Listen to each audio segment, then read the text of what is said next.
Capítulo 8 do livro Em Seus Passos, O que Faria Jesus, Charles M. Sheldon. O capítulo 8 ele começa com um versículo, Lucas capítulo 9, versículo 23. Se alguém quer vir após mim, a si mesmo se negue, tome a sua cruz e siga-me. Henry Maxwell andava de um lado para o outro em seu escritório. Era quarta-feira e ele havia começado a pensar no assunto do culto à noite.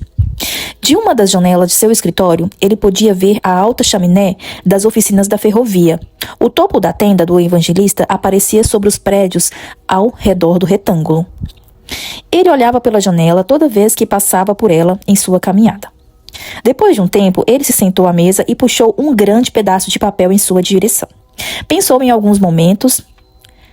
por alguns momentos e então escreveu em letras grandes o seguinte: várias coisas que Jesus provavelmente faria nesta congregação. 1. Viver de maneira simples e básica, sem luxos desnecessários, por um lado, nem ascetismo indevido, por outro. 2. Pregar sem medo aos hipócritas da igreja, não importa qual seja a sua importância social ou a sua riqueza. 3.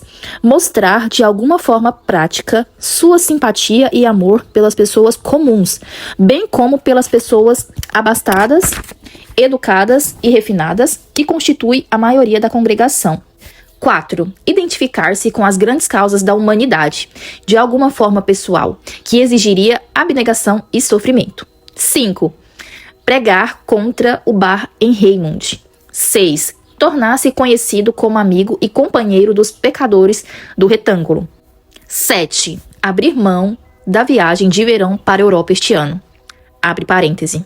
Já estive no exterior 2 vezes e não posso reivindicar nenhuma necessidade especial de descanso. Estou bem e poderia renunciar a esse prazer e usar o dinheiro para presentear alguém que precisa de férias mais do que eu. Provavelmente há muitas pessoas assim na cidade. Fecha parêntese. Ele estava consciente, com humildade que antes lhe era estranha, de que seu esboço da provável ação de Jesus carecia dolorosamente de profundidade e poder, mas ele procurava diligentemente formas concretas às quais pudesse aplicar o seu pensamento sobre a conduta de Jesus.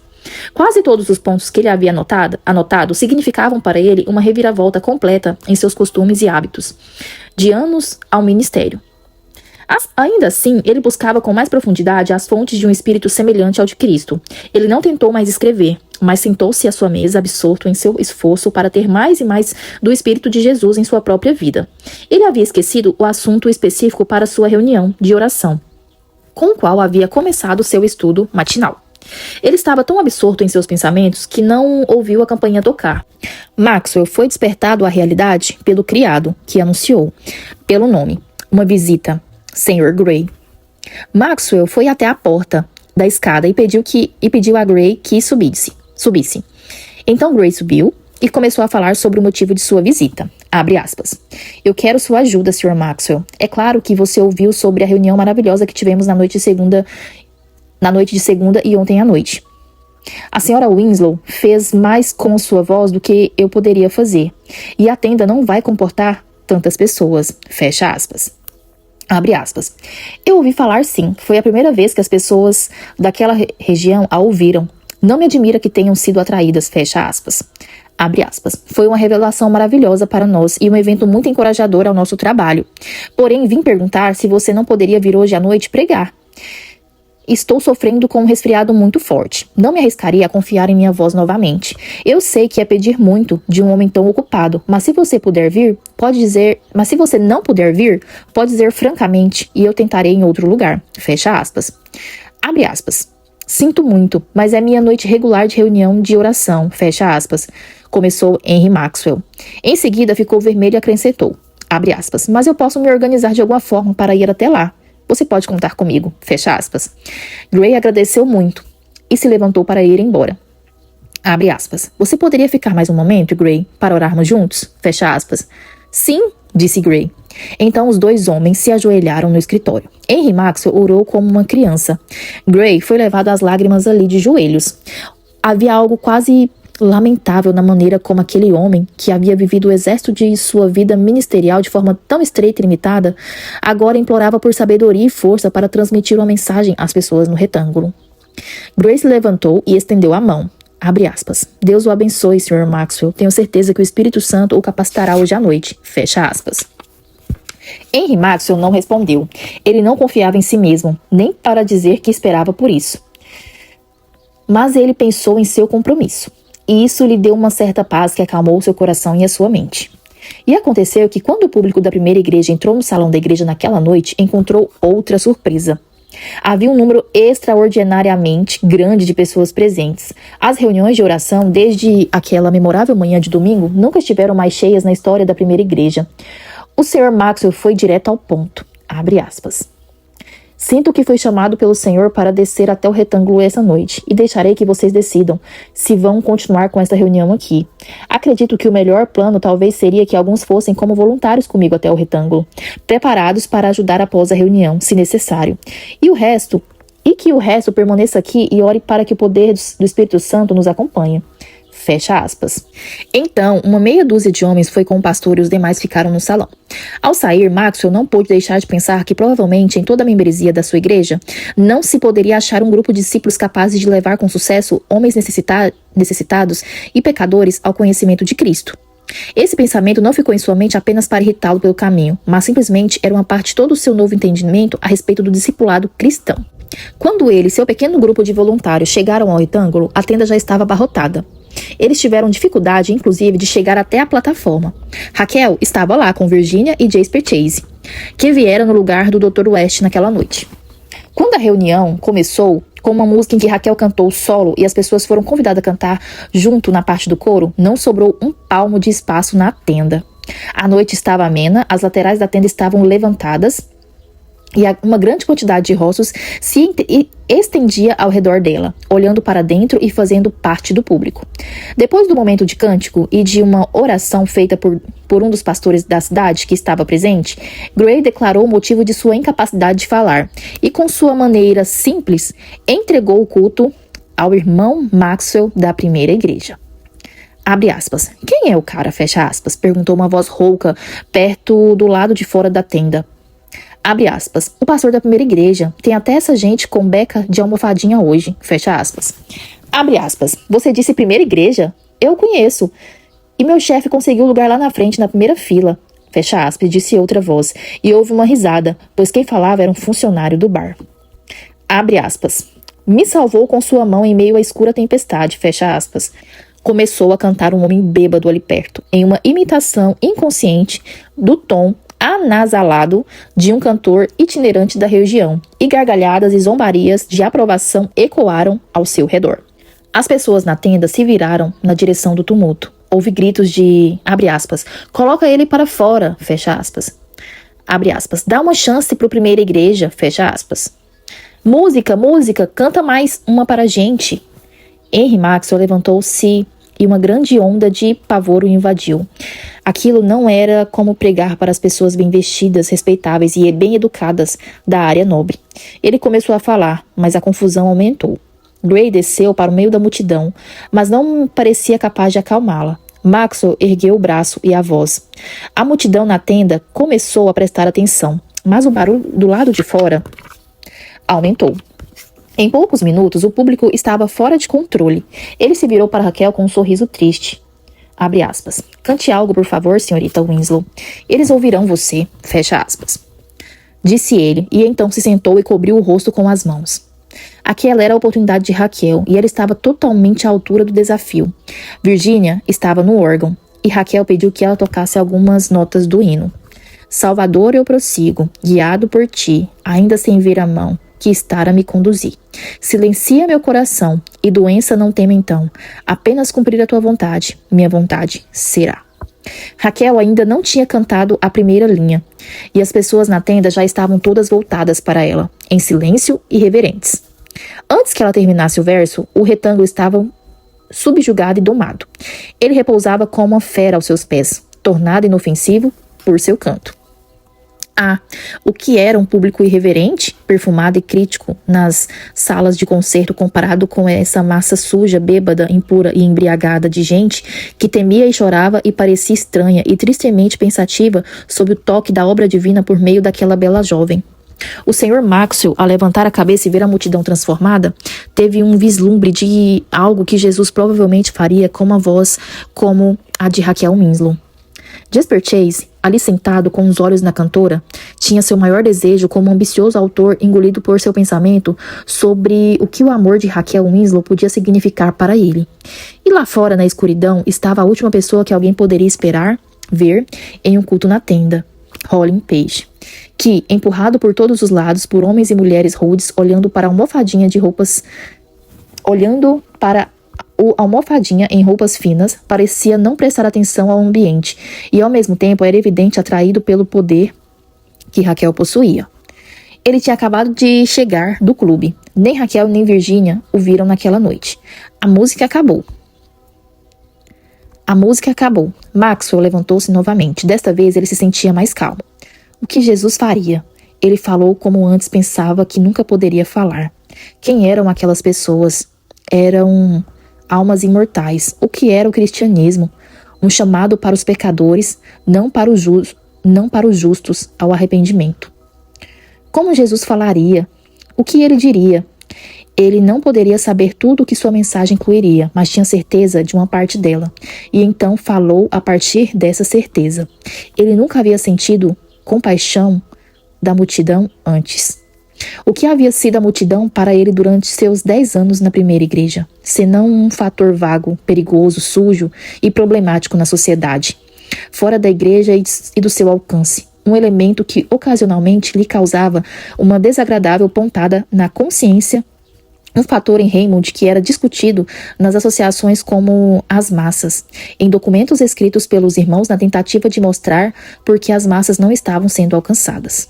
Mas naquela noite, ao enfrentar as massas, ele se perguntou se afinal não se tratava apenas de uma multidão como aquelas às quais Jesus falava com mais frequência, e sentiu a emoção genuína do amor por uma multidão, que é uma das melhores indicações que um pregador poderia ter de que ele está vivendo próximo ao cerne da vida eterna.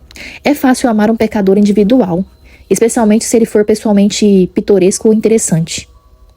Amar uma multidão de pecadores é uma qualidade distintiva de semelhança a Cristo. Quando a reunião foi encerrada, nenhum interesse especial foi demonstrado. Ninguém ficou para um momento posterior. As pessoas rapidamente se afastaram da tenda, e os bares que passaram por um tempo de marasmo, enquanto a reunião acontecia, novamente pulsavam com um próspero comércio.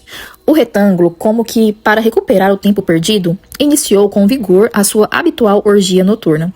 Maxwell e seu pequeno grupo, incluindo Virginia, Raquel e Jasper Chase, passaram pela fileira dos bares e pensões até chegarem à esquina onde as conduções passavam.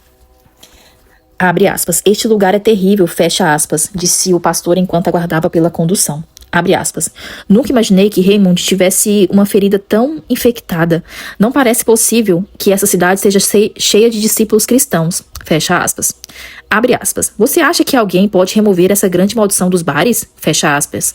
Perguntou Jasper Chase. Abre aspas. Tenho pensado ultimamente como nunca havia pensado antes, no que os cristãos podem fazer para remover a maldição dos bares. Por que não agimos todos juntos contra isso? Por que os pastores cristãos e os membros das igrejas de Raymond não se movem como um só corpo contra o tráfico? O que Jesus faria? Ele ficaria calado? Ele voltaria para conceder licenças a essas causas de crime e morte? Fecha aspas.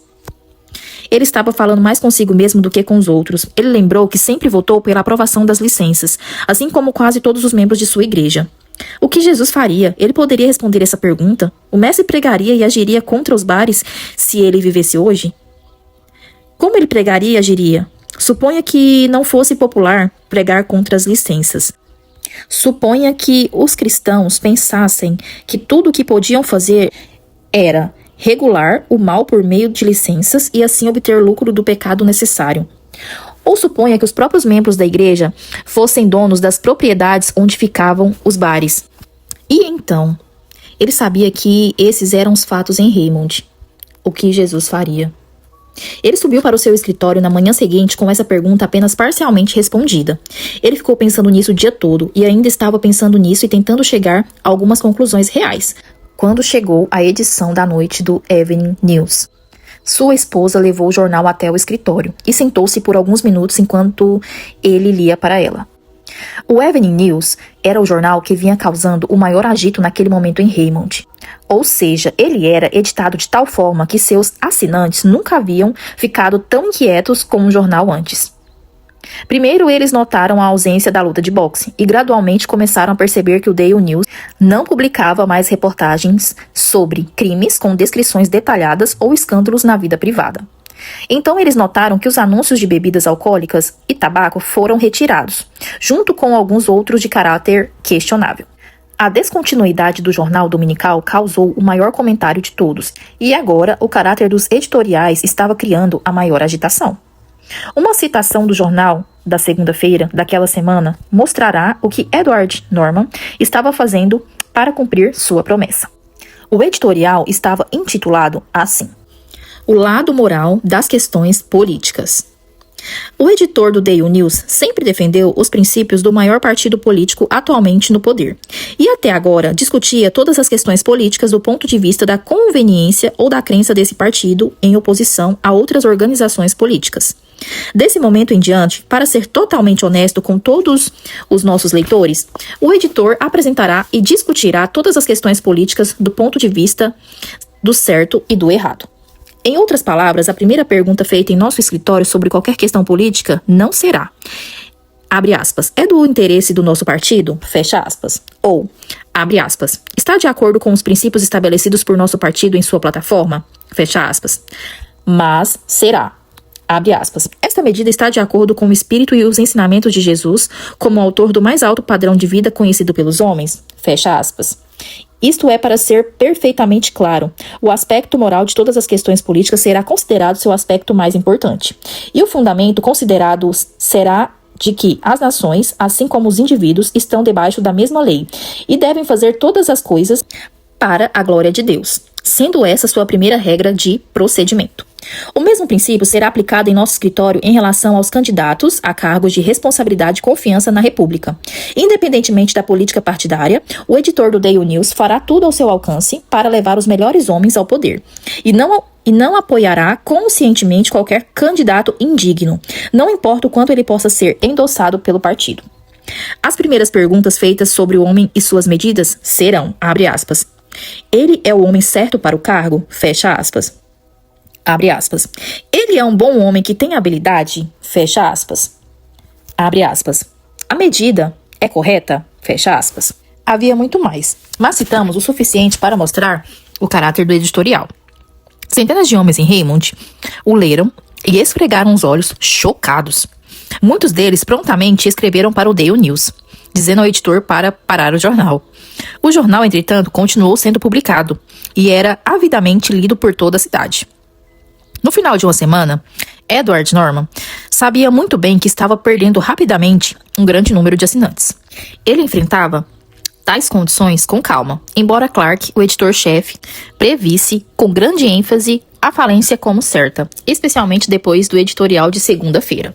Naquela noite, enquanto Maxwell lia para sua esposa, ele podia ver em quase todas as colunas evidências da obediência intencional de Norman àquilo com que havia se comprometido.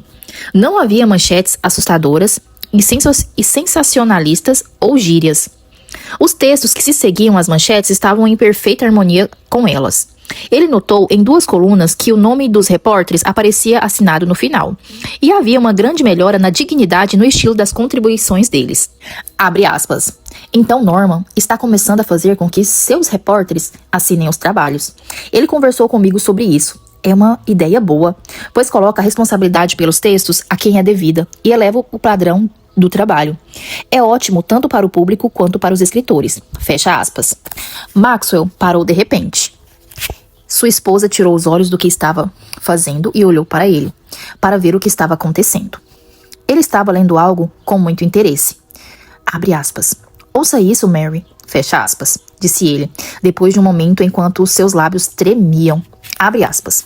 Esta manhã, Alexander Powers, superintendente das oficinas da companhia L e TRR nessa cidade, entregou sua demissão à companhia e apresentou como motivo o fato de que chegaram ao seu conhecimento certas provas de violação da Lei do Comércio Interestadual e da lei estadual que foi recentemente elaborada para prevenir e punir o cartel ferroviário em benefício de certos transportadores favorecidos. O Sr. Powers declara em sua demissão que não pode mais reter as informações que possui contra a companhia. Ele será testemunha contra ela no processo de investigação e entregou as suas provas contra a empresa nas mãos da comissão, cabendo a eles agora tomar medidas cabíveis a esse respeito. O Daily News deseja se manifestar sobre a estação do Sr. Powers. Em primeiro lugar, ele não tem nada a ganhar com isso. Ele renunciou voluntariamente a um cargo muito valioso, quando, mantendo-se em silêncio, poderia tê-lo mantido.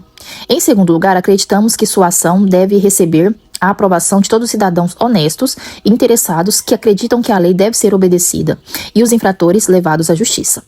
Em um caso como este, no qual evidências contra uma companhia ferroviária são geralmente entendidas como quase impossíveis de serem obtidas, é crença geral que os agentes rodoviários têm conhecimento de fatos criminais, mas não consideram que caiba a eles informarem as autoridades que a lei está sendo desrespeitada. O resultado dessa evasão de responsabilidade por parte dos responsáveis é desmoralizante para qualquer jovem ligado à companhia. O editor do Daily News relembra a declaração feita por um importante funcionário da ferrovia nesta cidade, há pouco tempo, de que quase todos os funcionários de um determinado departamento da companhia sabiam que grandes somas de dinheiro foram geradas por violações da lei do comércio interestadual, admitindo a astúcia com que isso era feito, e declarou que todos tentariam fazer o mesmo se estivessem em altos cargos dos círculos ferroviários. Fecha aspas. Não é necessário dizer que essa prática comercial é capaz de destruir todos os padrões de conduta mais corretos e ninguém consegue viver em meio a esse ambiente de desonestidade impune sem que seu caráter seja comprometido. Em nossa opinião, o Sr. Powers fez a única coisa que um cristão poderia fazer. Ele prestou um serviço que necessita de muita coragem e é muito útil ao Estado e ao público. Não é fácil determinar as relações que existem entre os cidadãos e o seu dever público. Nesse caso, não temos dúvida de que a atitude do Sr. Powers é recomendada a todos que acreditam na lei e no cumprimento dela. Existem momentos em que o indivíduo deve agir em favor das pessoas, mesmo que isso implique sacrifício e perda para ele. O Sr. Powers não será bem compreendido e as suas palavras serão distorcidas. Mas certamente sua atitude será aprovada por todos que desejam ver as maiores empresas e os mais simples cidadãos submetidos à mesma lei.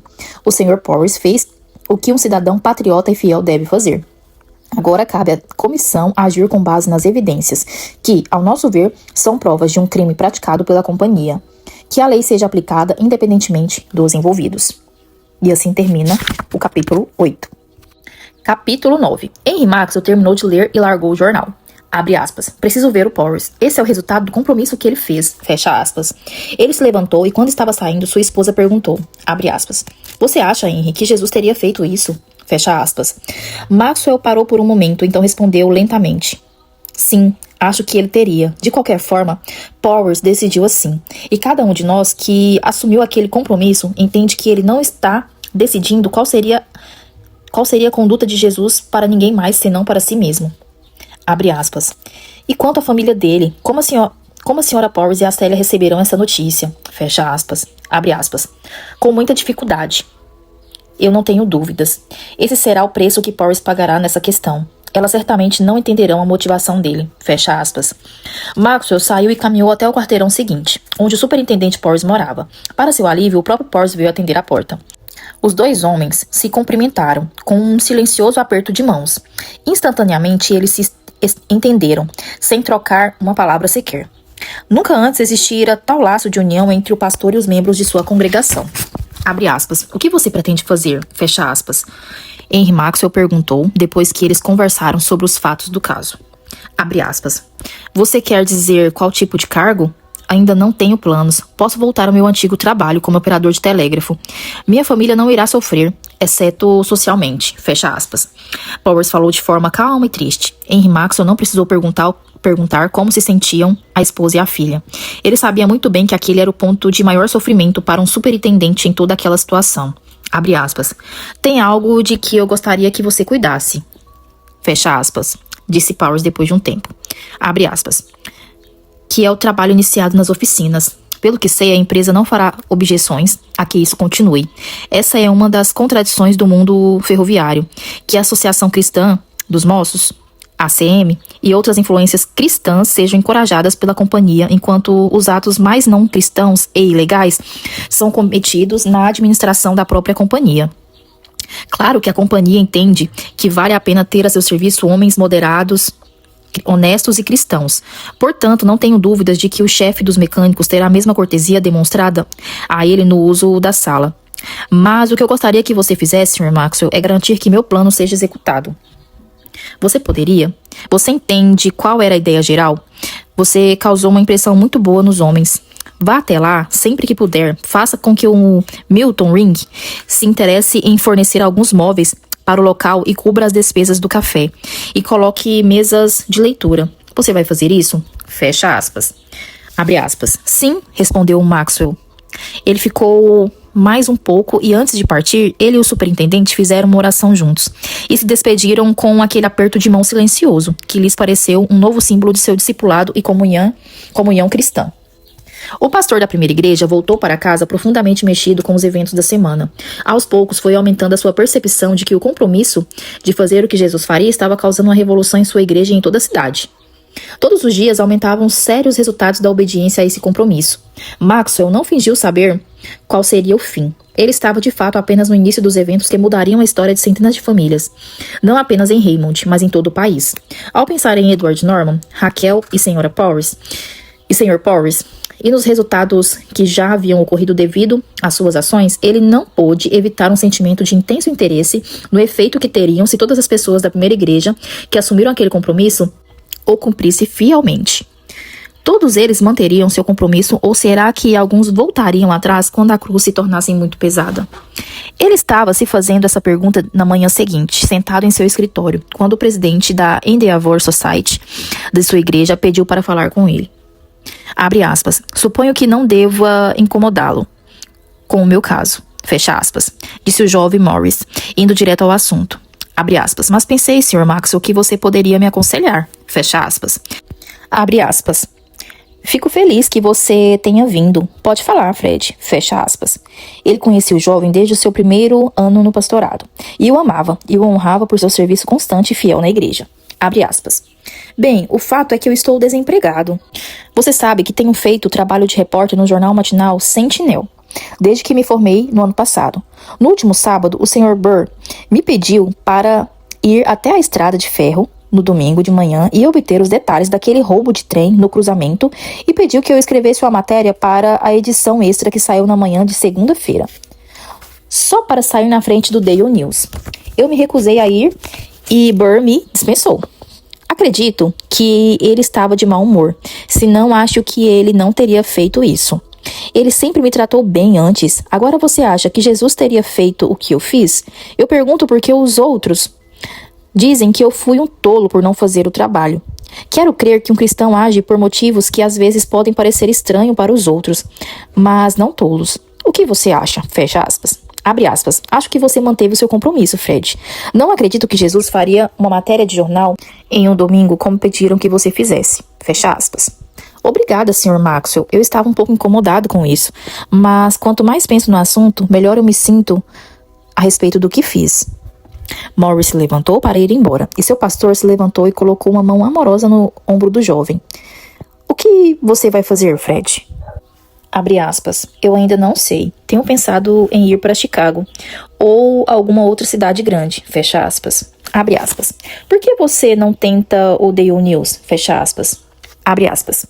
Eles estão com todas as vagas preenchidas. Nem pensei em ir me candidatar lá. Fecha aspas. Maxwell pensou por um momento. Vem até o escritório do Daily News comigo e vamos falar com o Norman sobre isso? Então, alguns minutos depois, Edward Norman recebeu o pastor e o jovem Morris em seu escritório, e Maxwell contou brevemente o motivo da visita. Abre aspas. Posso lhe dar uma vaga no Daily News, fecha aspas, disse Norman, com seu olhar penetrante suavizado por um sorriso que o tornava cativante. Abre aspas. Eu quero repórteres que não trabalhem aos domingos. Além disso, estou fazendo planos para um tipo especial de reportagem, que acredito que você pode desenvolver, porque também está comprometido a considerar o que Jesus faria. Fecha aspas. Ele definiu uma tarefa para Morris, e Maxwell voltou ao seu escritório, sentindo aquele tipo de satisfação. Abre parêntese. E é um tipo muito profundo. fecha parêntese, que um homem tem quando foi peça-chave para que alguém desempregado encontrasse uma posição remunerada. Ele pretendia ir direto para o seu escritório, mas a caminho de casa passou por uma das lojas de Milton Ring. Ele pensou em simplesmente entrar e apertar a mão do membro de sua congregação e desejar que Deus lhe guiasse no que ele ouviu que Ring estava fazendo para colocar Cristo em seus negócios. Mas quando ele entrou no escritório, Ring insistiu que ele ficasse para conversar sobre alguns de seus novos planos. Maxwell se perguntou se este era o Milton Ring que ele conhecia. Eminentemente prático, profissional, de acordo com o código do mundo dos negócios e vendo tudo primeiro acima de tudo do ponto de vista do, abre aspas, essa ideia vai se pagar? Fecha aspas. Abre aspas. Não adianta tentar disfarçar o fato, Sr. Maxwell, de que fui compelido a revolucionar todo o meu método de negócios desde que assumi aquele compromisso. Tenho feito muitas coisas durante os últimos 20 anos nesta loja que sei que Jesus não faria. Mas isso é algo pequeno comparado com o número de coisas que comecei a perceber que Jesus faria. Meus pecados cometidos não foram tantos quanto os da minha omissão nas relações comerciais. Fecha aspas. Abre aspas. Qual foi a primeira mudança que você fez? Fecha aspas. Ele sentiu que o seu sermão podia esperar por ele, lá no seu escritório. À medida que a conversa com o Milton Ring continuava, ele não tinha tanta certeza de que havia encontrado material para um sermão sem voltar aos seus estudos no escritório. Abre aspas. Acho que a primeira mudança que precisei fazer foi no meu pensamento em relação aos meus funcionários. Vim aqui na segunda-feira de manhã, depois daquele domingo, e me perguntei o que Jesus faria em sua relação com esses assistentes, contadores, office boys, transportadores, vendedores.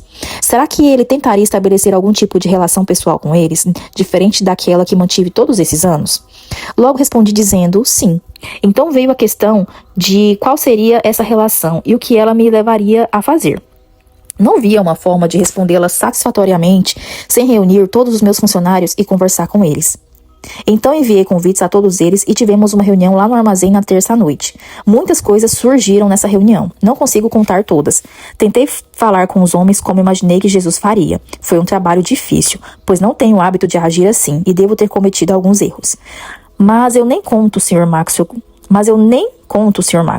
Você não vai acreditar no efeito daquela reunião em alguns dos homens. Antes de encerrar, vi muitos deles com lágrimas rolando pelos rostos. E eu continuei me perguntando o que Jesus faria. E quanto mais eu perguntava, mais longe isso me levava. A relações mais íntimas e amorosas com os homens que trabalharam para mim todos esses anos. Todos os dias surge algo novo, e no momento estou no meio de uma reconstrução de todo o meu negócio, no que diz respeito à motivação que o conduz. Eu sou praticamente um completo ignorante a respeito de todos os planos de cooperação e suas aplicações aos negócios, e estou tentando obter informações de todas as fontes possíveis.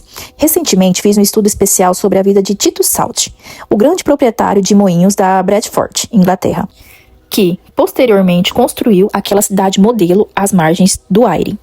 Há muita coisa em seus planos que vai me ajudar, mas ainda não cheguei a conclusões definitivas sobre todos os detalhes. Não estou suficientemente acostumado com os métodos de Jesus, mas dê uma olhada aqui, fecha aspas.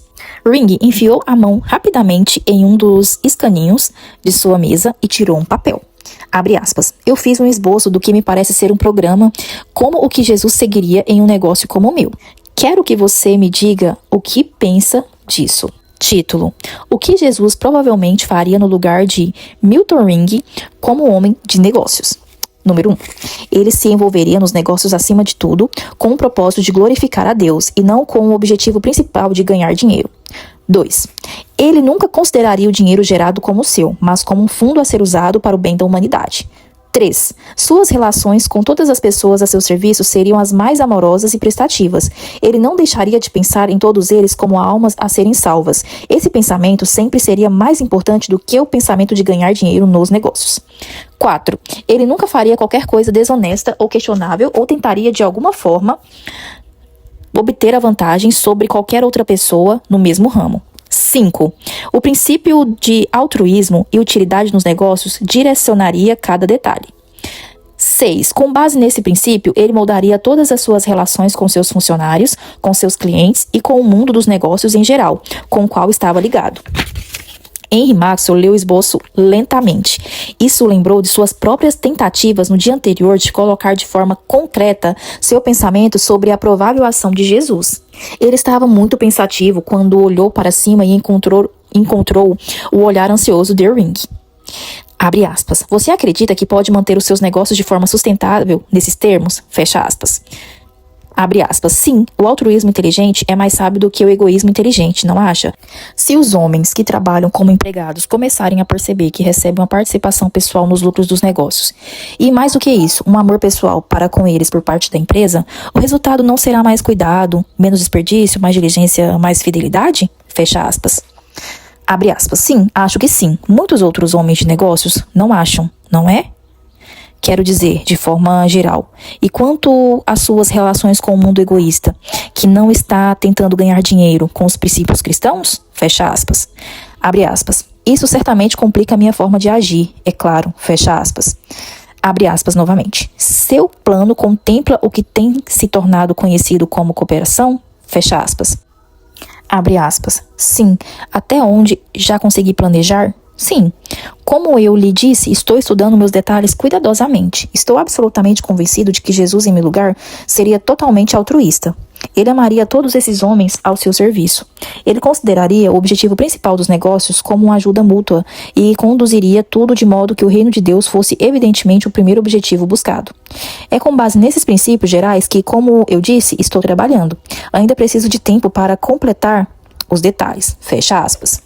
Quando Maxwell finalmente saiu, ficou profundamente impressionado com a revolução que já estava acontecendo nos negócios. Ao sair da loja, percebeu algo novo no ambiente. Não havia dúvida de que as novas relações de Milton Ring com seus empregados estavam começando mesmo naquele princípio, depois de menos de 2 semanas a transformar todo o negócio. Isso ficou aparente na conduta e nos rostos dos funcionários. Abre aspas. Se ele continuar, será um dos pregadores mais influentes de Raymond, fecha aspas, disse Maxwell a si mesmo quando chegou ao escritório. A pergunta que surgiu era se continuaria neste curso quando ele começasse a perder dinheiro com isso, o que era possível. Ele orava para que o Espírito Santo, que havia se manifestado com poder crescente aos discípulos da primeira igreja, permanecesse e o sustentassem por muito tempo. E com aquela oração nos lábios e no coração, ele começou a preparar um sermão no qual iria apresentar à congregação no domingo o assunto dos bares em Raymond, como agora acreditava que Jesus faria. Ele nunca havia pregado contra os bares dessa maneira antes. Ele sabia que as coisas que deveria dizer levaria a sérios resultados. Ainda assim, ele continuou com seu trabalho, e cada frase que escrevia ou organizava, ele era precedida da pergunta: Jesus diria isso?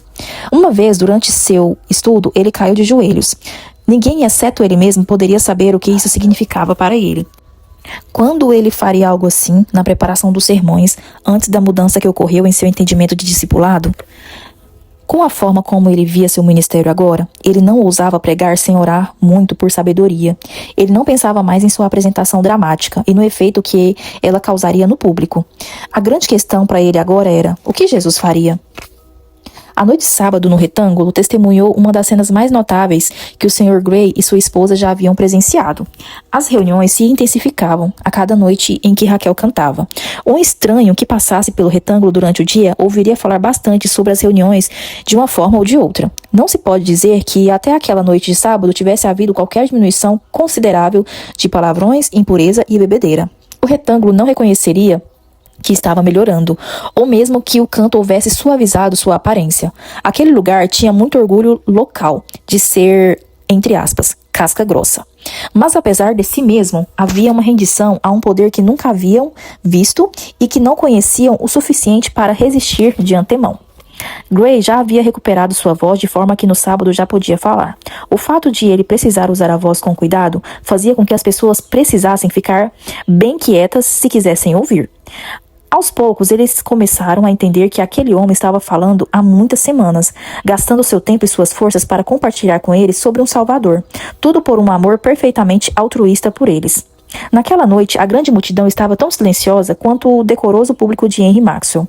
A multidão ao redor da tenda era maior do que antes, e os bares estavam praticamente vazios. O Espírito Santo se fez presente, e Gray sabia que uma das grandes orações de sua vida seria atendida. E Raquel o seu canto estava melhor do que nunca, e mais maravilhoso que Virginia ou Jasper já haviam visto. Eles haviam vindo juntos novamente esta noite, desta vez com o Dr. West, que havia passado todo o seu tempo livre naquela semana ali no retângulo, com alguns casos de caridade. Virginia estava no órgão, Jasper estava sentado no banco da frente olhando para Raquel, e o retângulo, unido como um só homem, era traído em direção à plataforma enquanto ela cantava. Tal qual estou, eis-me, Senhor, pois o teu sangue remidor verteste pelo pecador, ó Salvador, me achego a ti. Gray mal disse uma palavra. Estendeu a mão com um gesto de convite, e pelos 2 corredores da tenda, criaturas quebradas e pecadoras, homens e mulheres, tropeçavam em direção à plataforma. Uma mulher de rua estava perto do órgão.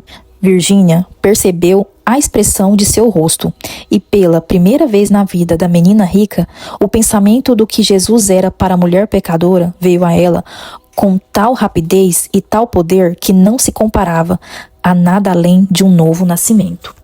Virginia saiu do órgão, foi até ela, olhou-a no rosto e segurou-lhe as mãos. A outra estremeceu e caiu de joelhos, soluçando, com a cabeça apoiada no encosto do rústico banco à sua frente, ainda agarrada a Virginia. E Virginia, após um momento de hesitação, ajoelhou-se ao lado dela e as 2 cabeças inclinaram-se juntas. Mas enquanto as pessoas se aglomeravam em fila dupla ao redor da plataforma, a maioria ajoelhada e chorando, um homem em um traje muito fino, diferente dos outros, empurrou os assentos e se ajoelhou ao lado do homem bêbado que havia perturbado a reunião quando Maxwell pregou. Ele se ajoelhou a poucos metros de Raquel Winslow, que ainda cantava suavemente, e quando ela se virou por um momento e olhou na direção dele, ela ficou surpresa ao ver o rosto de Holly Page. Por um momento sua voz vacilou, e então ela continuou. Abre aspas. Tal qual estou, me aceitarás, e tu minha alma limparás. Com teu amor me cobrirás, ó Salvador, me achego a ti. Fecha aspas. A voz soava como um anseio divino, e o retângulo, naquele momento, foi levado para o refúgio da graça redentora. E assim a gente finaliza o capítulo 9.